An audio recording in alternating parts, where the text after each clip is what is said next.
I always dread Thanksgiving at Mom's. It's less about the food and more about the annual interrogation from relatives I see maybe once a year. This year felt different from the moment I walked in, though.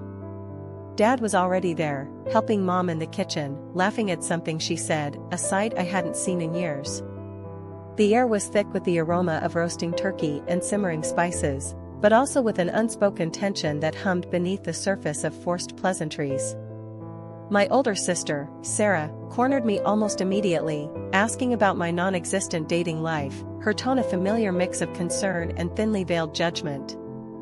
I deflected as best I could, grabbing a glass of wine and retreating to the relative safety of the living room. Uncle Joe was holding court, regaling everyone with tales of his latest golf game, his voice booming over the background noise. But then I noticed Grandpa sitting quietly in his armchair, a faded photo album open in his lap. He's been distant since Grandma passed, lost in a world only he can access. I sat down next to him, and he looked up, his eyes filled with a surprising clarity. He pointed to a picture of him and Grandma, young and vibrant, laughing on a beach. "We were so happy then," he whispered, his voice raspy with age. "I miss her so much." My heart ached for him. I knew how deeply he loved her. An idea sparked in my mind. "Grandpa, tell me about your favorite Thanksgiving with Grandma."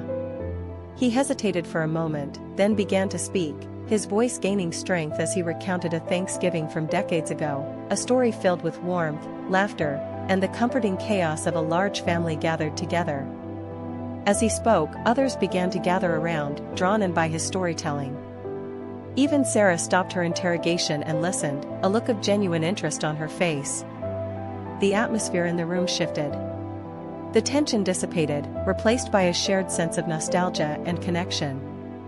Uncle Joe quieted down, and even Dad joined the circle, his arm around Mom's shoulder. For the first time in a long time, it felt like a real family gathering, not just a forced obligation.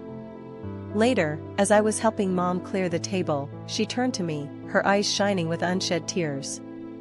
"Thank you," she said softly, "for bringing him back to us, even just for a little while." It was then I realized that sometimes, the greatest gifts aren't the ones wrapped in paper, but the moments we create together, the stories we share, and the love that binds us.